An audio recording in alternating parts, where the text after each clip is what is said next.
This is going to be the Community Health Record, the CHR Overview. Right now we're looking at the caseload grid.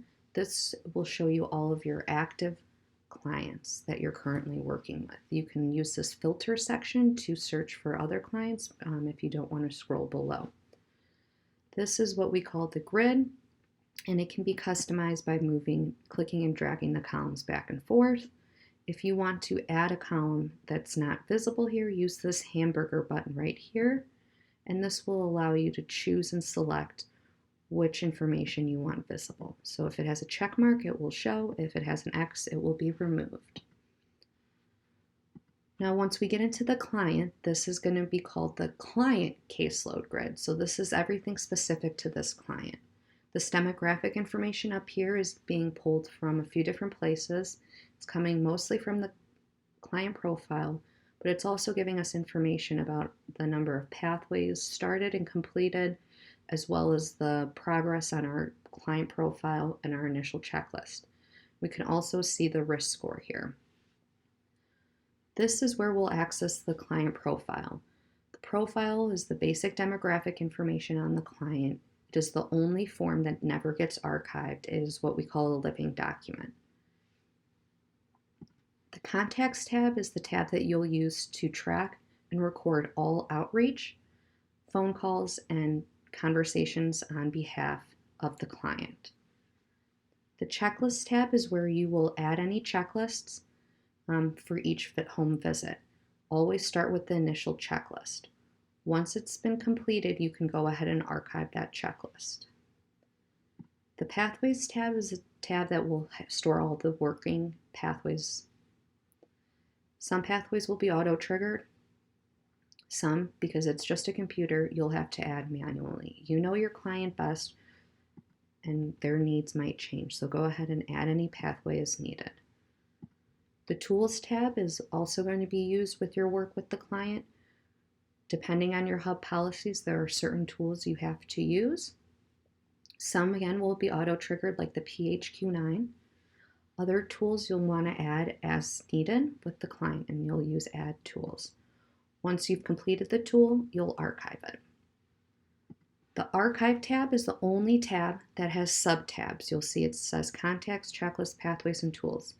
This tab is going to show us all of the history, all of the work that we have done with the client so far, and brings down the noise in our main tab. So I can see in my Checklist Archive tab that I've already completed the initial adult checklist.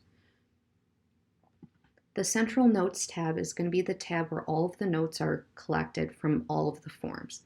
So if you make a note on a contact event, it will show here as well as on the contact. If you make a note in the initial adult checklist, it will show here as well as the initial adult checklist. The Client Message tab is going to show you messages that were sent via the Message Center, which is up here, that are specifically related to this client. So if your supervisor has a question, this is where that client message will show up. The Task tab is going to ask you and point out questions that have been missed on the initial adult list checklist or any initial checklist. It's not always updated, so use it carefully. The Care Team tab is a great tab to use when you're talking with providers or if your client wants to send information to their provider. It will show you a narrative and a summary of all the work being done on the client. It will show you pathways that are in progress, completed, and finished and complete. Also, if you hover over the blue box, you can see your percentage of the profile and initial checklist. Remember, our goal is always to get the profile to 80% complete and the initial checklist to 80% complete. This will help create the RQ, the risk score, and get our client enrolled. We can see here that this client profile is 86.32% and the initial checklist is 96.88%.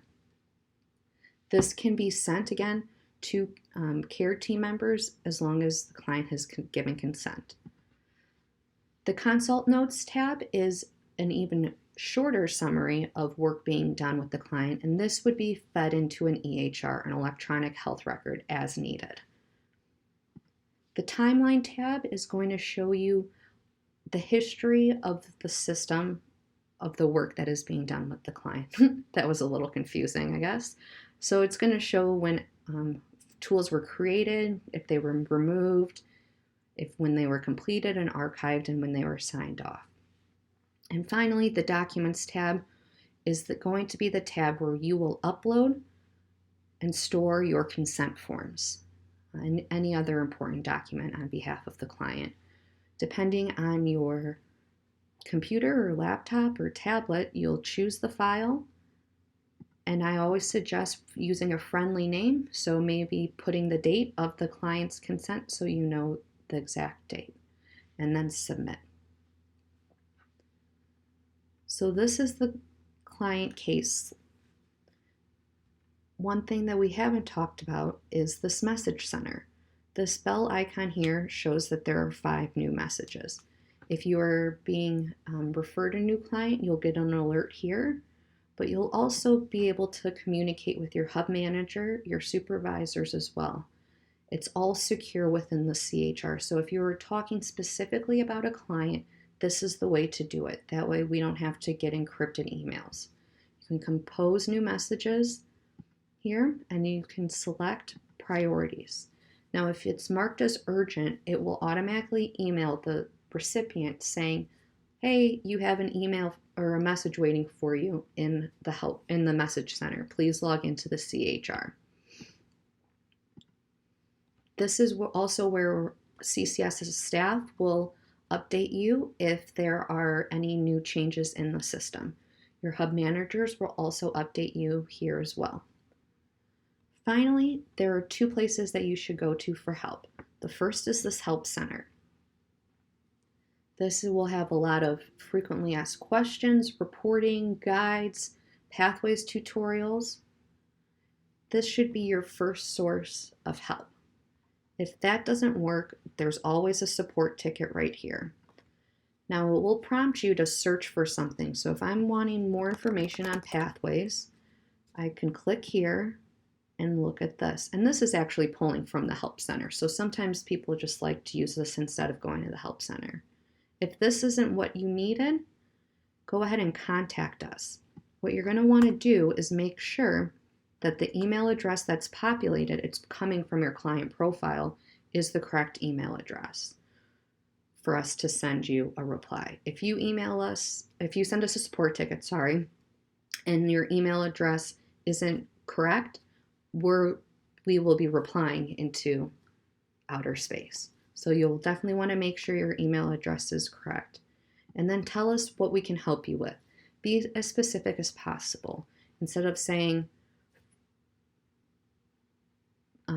form is too slow, tell us specifically what form, if it's the profile, a checklist, or a pathway, and any steps you've taken.